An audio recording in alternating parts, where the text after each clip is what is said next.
चंपावत जिले के प्रसिद्ध तीर्थ स्थल पूर्णागिरि धाम को मुख्यमंत्री पुष्कर सिंह धामी ने बड़ी सौगात दी है। अब तक होली से शुरू होकर करीब 3 माह तक लगने वाला पूर्णागिरि मेला अब पूरे वर्ष आयोजित किया जाएगा। मुख्यमंत्री ने इसकी घोषणा बीते वर्ष मार्च में की थी, जिसके बाद मेले के स्थायी विकास की दिशा में काम तेजी से हो गया है। वर्ष भर मेला संचालन को देखते हुए टनकपुर से पूर्णागिरि मंदिर तक करीब 18.875 किलोमीटर मार्ग में पड़ने वाले प्रमुख नालों पर पुल निर्माण का प्रस्ताव तैयार किया गया है। नायक गोठ क्षेत्र में 880 मीटर और 120 मीटर लंबे 2 पुल बनाए जाएंगे, जबकि भटनागर क्षेत्र में 270 मीटर लंबा पुल प्रस्तावित है। इन पुलों के बनने से बरसात के मौसम में श्रद्धालुओं को होने वाली परेशानी खत्म हो जाएगी।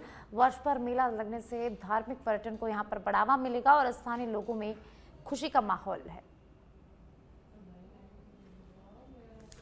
तो चंपावत से खबर है, जहां टनकपुर पूर्णागिरि मार्ग पर नए पुलों का प्रस्ताव यहां पर रखा गया है। 3 प्रमुख नालों पर स्थायी पुल बनाए जाएंगे। करीब 120 करोड़ रुपए से अधिक की लागत से ये निर्माण होंगे। 18 महीने में निर्माण कार्य पूरा करने का लक्ष्य यहां पर रखा गया है। पूर्णागिरि धाम मेला अब सिर्फ 3 महीने नहीं, वर्ष भर तक आयोजित किया जाएगा। मुख्यमंत्री पुष्कर सिंह धामी की बड़ी घोषणा सामने आई है। टनकपुर पूर्णागिरि मार्ग पर नए पुलों का प्रस्ताव पारित हुआ है। 3 प्रमुख नालों पर स्थायी पुल बनाए जाएंगे और करीब 120 करोड़ रुपए से अधिक की लागत से ये पुलों का जो है वो निर्माण किया जाएगा। देहरादून से खबर है, जहां नववर्ष की तैयारियों का जायजा लेने के लिए डीजीपी उत्तराखंड स्वयं ग्राउंड जीरो पर पहुंचे और देहरादून के प्रमुख और व्यस्त मार्गों पर सुरक्षा एवं यातायात व्यवस्थाओं का निरीक्षण किया। भारी संख्या में पर्यटकों के आगमन को देखते हुए शहर में चप्पे चप्पे पर पुलिस बल तैनात किया गया। निरीक्षण के दौरान डीजीपी ने वरिष्ठ पुलिस अधिकारियों को स्पष्ट निर्देश दिए कि कानून व्यवस्था से किसी भी स्तर पर समझौता न हो। उन्होंने कहा कि पर्यटकों और स्थानीय नागरिकों को सुरक्षित, सुगम और शांत वातावरण उपलब्ध कराना पुलिस की सर्वोच्च प्राथमिकता है। तो देहरादून से खबर हम आपको बता रहे हैं, जहां नववर्ष सुरक्षा को लेकर डीजीपी उत्तराखंड ग्राउंड जीरो पर निकले। व्यस्त मार्गों पर सुरक्षा और यातायात का डीजीपी ने निरीक्षण किया। भारी पर्यटक आवागमन और चप्पे चप्पे पर पुलिस तैनात की गई है। कानून व्यवस्था से किसी भी तरह का कोई समझौता जो है वो बर्दाश्त नहीं होगा, डीजीपी ने कहा।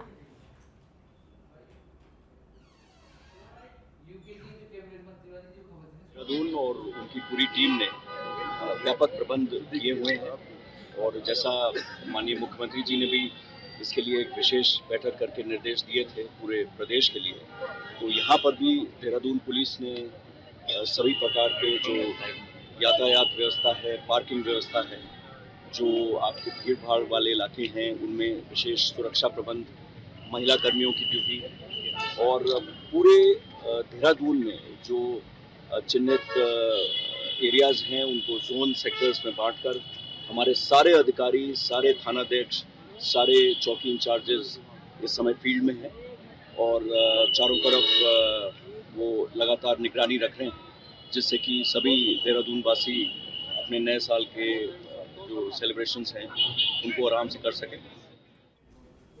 और अब देहरादून से खबर है, जहां साल 2026 की शुरुआत के साथ ही power transmission corporation of Uttarakhand limited ने प्रदेश की जनता के साथ साथ औद्योगिक इकाइयों को भी बड़ी राहत देने की दिशा में कदम बढ़ाया है। लगातार हो रही बिजली ट्रिपिंग की समस्याओं को दूर करने के लिए प्रदेश भर में नए सब स्टेशनों का निर्माण तेजी से किया जा रहा है। पीटीसीयूएल के प्रबंध निदेशक पीसी ध्यानी ने बताया कि विभिन्न क्षेत्रों में नए सब स्टेशन बनने से विद्युत आपूर्ति अधिक स्थिर और भरोसेमंद होगी। सेलाकुई क्षेत्र में प्रस्तावित सब स्टेशन से वहां स्थित फैक्ट्रियों को विशेष लाभ मिलेगा। उन्होंने कहा कि इस पूरे कार्य में बेहतर टीम वर्क की अहम भूमिका रही और इसके लिए मुख्यमंत्री, मुख्य सचिव और प्रमुख सचिव का आभार व्यक्त किया, जिन्होंने समय समय पर मार्गदर्शन और उत्साहवर्धन किया। तो प्रदेश भर में सब स्टेशनों का निर्माण जो है वो तेजी से हो रहा है। पीटीसीयूएल और औद्योगिक इकाइयों में बड़ी राहत देने का यहाँ पर पहल हुई है। बिजली ट्रिपिंग की समस्याएं अब देहरादून में दूर होंगी। प्रदेश भर में नए सब स्टेशनों का निर्माण अब तेजी से किया जा रहा है। देखिए, हम बहुत कुछ नए कार्य भी कर रहे हैं। जैसे मैंने बताया कि एडीबी के अंतर्गत हमारे 6 प्रोजेक्ट हैं, जिसमें 132 जीआईएस के 4 हैं, जिसमें 132 केवी जीआईएस सर्विस हमारा लोहाघाट में है, 132 केवी जीआईएस सर्विस हमारा जो है खटीमा में है, 132 जीआईएस सर्विस हमारा धौलाखेड़ा में है, 132 केवी जीआईएस सर्विस हमारा आराघर में बन रहा है और 2 220 के बिजलीघर भी हम बना रहे हैं, जिसमें 220 केवी का जीआईएस सर्विस हमारा सेलेकुई में बन रहा है, जो कि हमारी इंडस्ट्री की काफ़ी लंबे समय से डिमांड थी और वो बिजलीघर हम बिफोर टाइम करेंगे, जिससे कि हमारी इंडस्ट्री को जो है लाभ मिलेगा। जो बार बार ट्रिपिंग की समस्या से परेशान होते हैं, लो वोल्टेज की समस्या से परेशान होते हैं, उसका उनको लाभ मिलेगा। ऐसे ही रुड़की क्षेत्र में भी हमारा 220 केवी का EIS बिजलीघर बन रहा है और उस पर भी हम समय से पूर्ण करने का हम कार्य करेंगे। पिटकुल का जो लाभ हुआ है तो निश्चित रूप से इसका श्रेय पूरी टीम को जाता है और हमारी माननीय मुख्यमंत्री जी का जो है मार्गदर्शन रहता है, समय से उनका अनुरक्षण रहता है, वहाँ पर जो है मार्गदर्शन है, वो अनुसरण करते रहते हैं मीटिंगों में, वहाँ पर करके भी कार्य की प्रगति क्या है, हमारी चीफ सेक्रेटरी साहब का है, हमारे प्रिंसिपल सेक्रेटरी साहब का मार्गदर्शन प्राप्त होता रहता है और पूरी टीम उससे उत्साहित भी रहती है। और इसका लाभ ये हुआ कि जो पिटकुल का हमारा प्रॉफिट हुआ, मैं धन्यवाद करना चाहूँ माननीय मुख्यमंत्री जी का, अपनी चीफ सेक्रेटरी। देखिए, हम उत्तराखंड सरकार की पहल हाउस ऑफ हिमालयाज को मजबूत करने के लिए बड़ा कदम उठाया गया है। मुख्य सचिव आनंद बर्धन ने उत्पादी की बढ़ती मांग को देखते हुए गढ़वाल, कुमाऊं, दिल्ली और NCR में बड़े वेयरहाउस हब विकसित करने और स्टोरेज क्षमता विस्तार के निर्देश दिए हैं, ताकि उत्पादों की गुणवत्ता बनी रहे और आपूर्ति श्रृंखला सुचारू हो। बेहतर स्टोरेज सुविधाओं से स्थानीय उत्पादों की गुणवत्ता सुरक्षित रहेगी और लॉजिस्टिक लागत में कमी आएगी। यह कदम vocal for local, local for global अवधारणा को साकार करेगा और हाउस ऑफ हिमालयाज ब्रांड को राष्ट्रीय और अंतर्राष्ट्रीय बाजारों में पहचान दिलाएगा। ग्राम्य विकास मंत्री गणेश जोशी ने कहा कि सरकार गुणवत्ता के साथ कोई समझौता नहीं करेगी और प्रधानमंत्री नरेंद्र मोदी ब्रांड के एम्बेसडर है। मांग में लगातार वृद्धि होने के कारण आपूर्ति चुनौतीपूर्ण हो गई है, जबकि अंतर्राष्ट्रीय स्तर पर भी फ्रेंचाइजी और टर्नओवर में तेजी से इजाफा हो रहा है।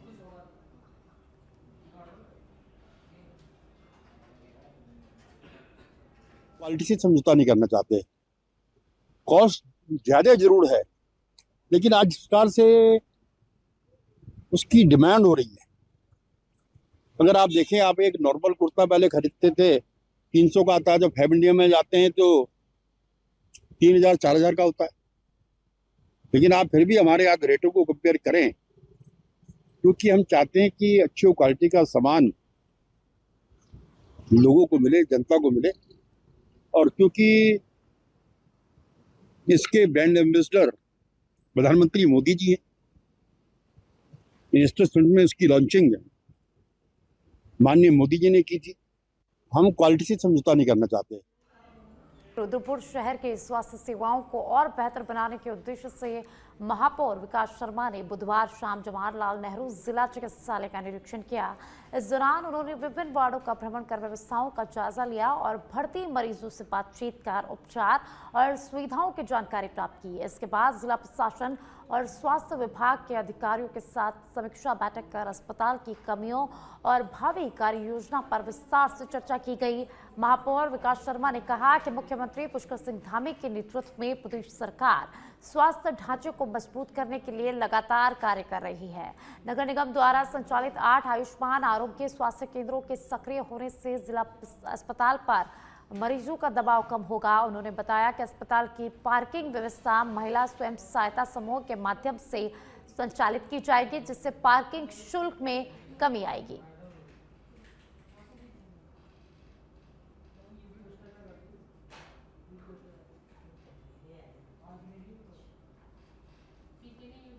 आज जिला हॉस्पिटल के अंदर इस CPS की बैठक थी, जिसमें हमारे CDO साहब ने आज इस बैठक को लिया है और हॉस्पिटल की बहुत सारी चीज़ों पे चर्चा हुई है।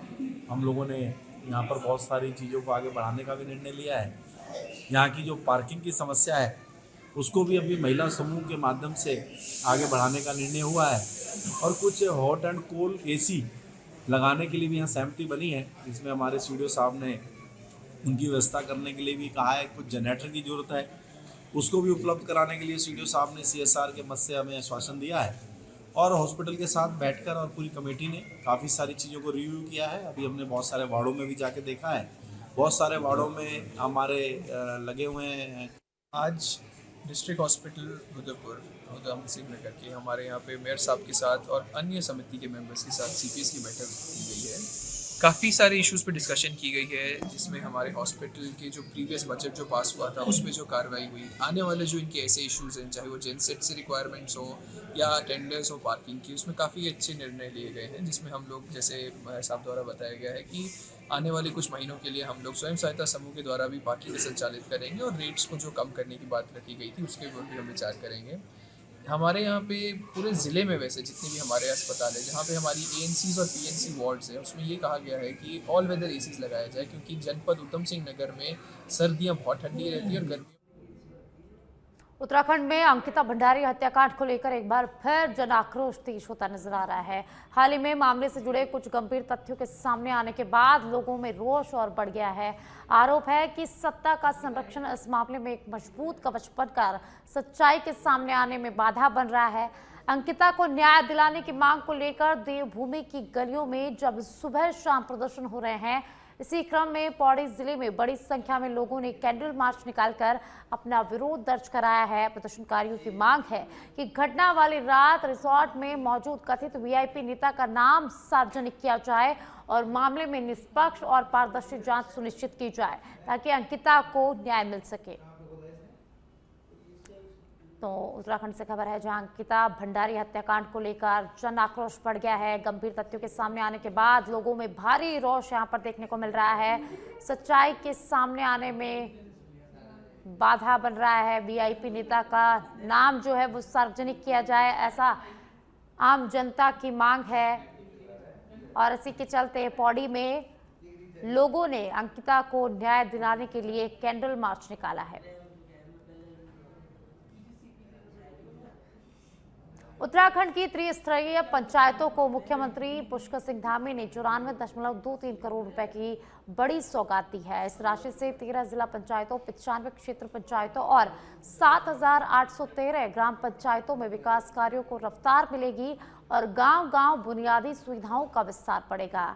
भाजपा प्रदेश प्रवक्ता मथुरा दत्त जोशी ने मुख्यमंत्री का आभार व्यक्त करते हुए कहा है कि इस सहायता से ग्रामीण क्षेत्रों में विकास के साथ रोजगार के अवसर भी बढ़ेंगे।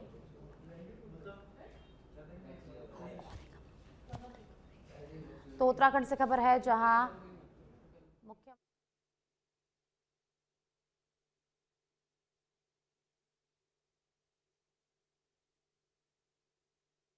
ग्रामीण क्षेत्रों में CM धामी ने त्रिस्तरीय पंचायतों को 94.23 करोड़ रुपए की सौगात दी है। राशि से 13 जिला, 95 क्षेत्र, 7,813 ग्रामों को इससे फायदा होगा।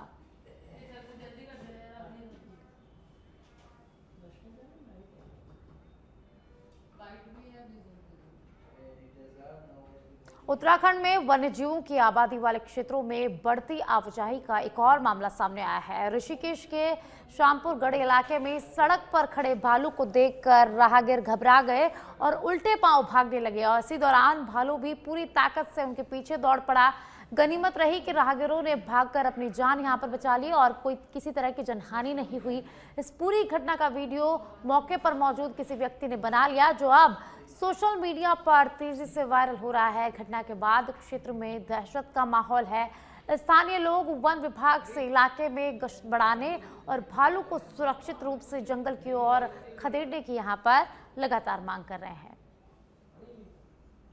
तो उत्तराखंड की आबादी वाले क्षेत्र में भालू घुस गया। ऋषिकेश के श्यामपुर गढ़ी में भालू दिखाई दिया। राहगीरों को भालू ने यहां पर दौड़ाया है। भालू को देखकर जो राहगीर है वो दबे पांव भागने लगे और उनके पीछे जो भालू है वो भी बराबर भागने लगा। हालांकि यहाँ कोई जनहानि यहाँ पर नहीं हुई है, लेकिन इस घटना के बाद क्षेत्र में दहशत का माहौल है और अब इस पूरी घटना का जो वीडियो है वो सोशल मीडिया पर अब तेजी से वायरल हो रहा है।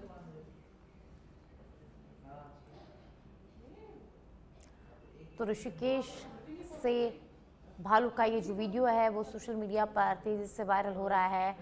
ऋषिकेश के श्यामपुरी गढ़ी में भालू का मूवमेंट, राहगीरों के पीछे भालू इस वीडियो में दौड़ता देखा जा रहा है और वहां मौजूद किसी व्यक्ति ने इस पूरी घटना को अपने फ़ोन में रिकॉर्ड कर दिया। उसके बाद ये वीडियो अब सोशल मीडिया पर तेजी से वायरल हो रहा है। वहीं लोगों ने रात्रि गश्त बढ़ाने की यहाँ पर मांग की है और इसके अलावा भालू को सुरक्षित पकड़कर उसे जंगल में छोड़ने की मांग भी की गई है।